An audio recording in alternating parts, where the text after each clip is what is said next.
back to Scrappers Baseball TV. I'm Anthony Panici. Thank you for joining us for our final segment. My guest at this time is Dave Smith. Thank you for joining us, Mr. Smith. Anthony.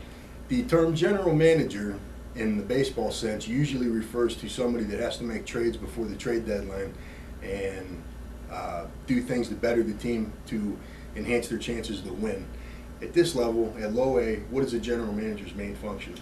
Well, I think that's one of the biggest misconceptions as far as what my job and our front office job is. And it's still amazing after 12 seasons how many people think that I have control over the talent on the field and I have a responsibility with putting the team together. But basically, I like to tell everybody that my responsibilities lie basically from the baselines on out. So we're responsible for everything here at the facility, from the operations, the stadium maintenance, the ticket sales, the promotions, the accounting, the ticket department, the sponsorships, the concessions, pretty much everything other than the team itself. We have a player development contract with the Cleveland Indians, which they handle the player side of things. So, we kind of let that to those experts, and we try to do what we do best, and that's the marketing, the promotions, and trying to get people out to the facility here.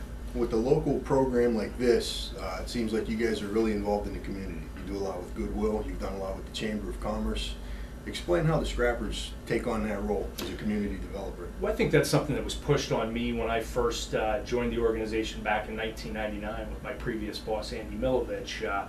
His focus at that time, and we continue that focus, is really to reach out and get involved in the community. I think when you're in a visible position like this with an organization that's so visible in the community, you've got to reach out and be willing to give back and get involved with different things throughout the community. From day one, I got involved with the Warren Rotary Club.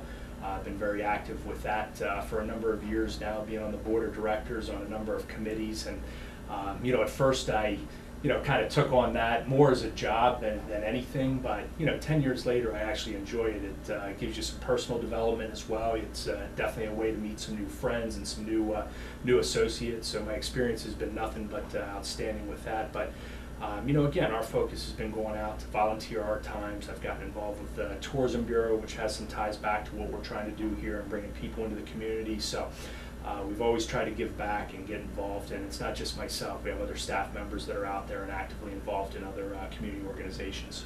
Is this fun for you, or is it work? Is this one of those things where you get up in the morning and you go, man, I just don't feel like doing this today? Well, I think there's always challenges with any type of job, but I can't think of many jobs that I'd rather do than working for a baseball team and be able to show up at a baseball stadium every day. But while people think it's a glamour job in all instances, it is a job, so it does come with its challenges. But I think that presents a lot of the opportunities and a lot of the fun aspects of my job here. It's a very unique position based on the fact that each day I come here, my responsibilities are a little different. No 2 days are the same. Some day I might be out in the community and out visiting with peoples and clients and customers and trying to put things in place. Other days I might be here in the office and working with staff members. Other days we might be creatively putting ideas together for different promotions and things like that. So no 2 days are the same, and I think you'd hear a lot of people that work in baseball that say, I can never be like a banker or never be in a typical 9-to-5 job where I'm sitting behind an office desk, and I'd probably echo that as well. I definitely enjoy the opportunity to get out and do different things each day. Okay, let's shift gears for a second and talk about the promotions, because there's a lot of pretty unique things that you guys have done here in my time here covering this team. I remember liposuction night last year where you dragged 3 heavier set women out there, and whoever received the loudest applause got free liposuction.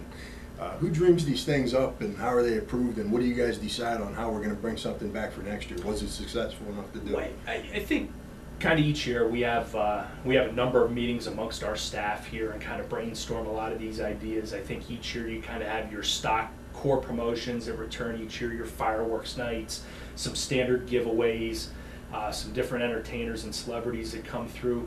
But then I think the fun part is trying to create those catchy, kind of unique promotions that are different each year. And some are generated and created by our staff. Others are ideas that you steal from other teams.